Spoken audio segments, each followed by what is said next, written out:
د رمضان پیکج په باره کې یو بل میسج چې دی هغه ډېر زیات دغه کېږي چې د مفتی د طرفه 12,000 روپۍ پیکج چې دی دا ورکړی کېږي. نو د هغې په باره کې معلومات چې دي دا سره شیر کوم، ځکه زیاتر کسانو ته دغه په واټس اپ باندې دغه میسج راځي. ځینې کسان چې دی په فیسبوک باندې هم دغه میسج ورکړی دی او د هغې سره لاندې لینک چې دی دا هم ورکړی. په واټس اپ تاسو ته هم راشي او دغه شانتې لینک ورکړی. په زیاتر ګروپونو کې چې دی دغه میسج چې دی دا شیر کېږي چې د مفتی اسماعیل ابن موسی دی، دا یو مفتی دی. نو د هغه له طرفه چې دی وایي تاسو ته دغه 12,000 روپۍ چې دي دا تاسو ته میلاویږي.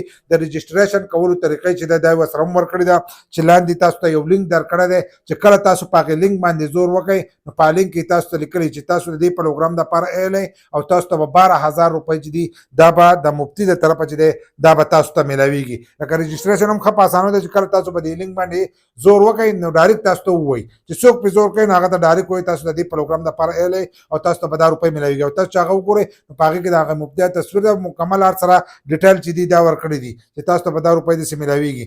ځینې کسان چې دی دا جوړ کړی او هر سړي ورسره جدا جدا لینک چې دی دا ورکړی. نو په دې کې ځینې کسان په دې لینک باندې کلیک کوي او آی ډي دغه ځای کې ورکوي نو دا میسجونه چې دي دا پیک دي. اول نمبر خبره ده چې دا پیک دي. نو په دې کې تاسو آی ډي ورکوئ. چې آی ډي ورکوئ نو ستاسو هغه آی ډي هم د دې په تور باندې هیک کیدی شي. که یو کس تاسو چې آی ډي پکې ورکوئ نو هغه آی ډي هم هیک کیدی شي. بل لا کله چې تاسو په دې باندې کلیک کوئ اشتهار راځي. نو دغه اشتهارات دپاره چې دی کسانو دا میسج جوړ کړی دی او هر یو کس ورسره کوي ځکه چې ما ته د هر طرفه دغه یو میسج راځي، هر طرفه دا میسج راځي چې 12,000 او چې زور کوي نو هر سړي ته وایي دا روپۍ چې دي دا ستا شوي دي، مبارکي له درکړې وایي دا روپۍ ستاسو شوي دي. نو په دغه میسج باندې چې دی په دې باندې یقین مه کوئ، دا میسج چې دی دا پیک دی.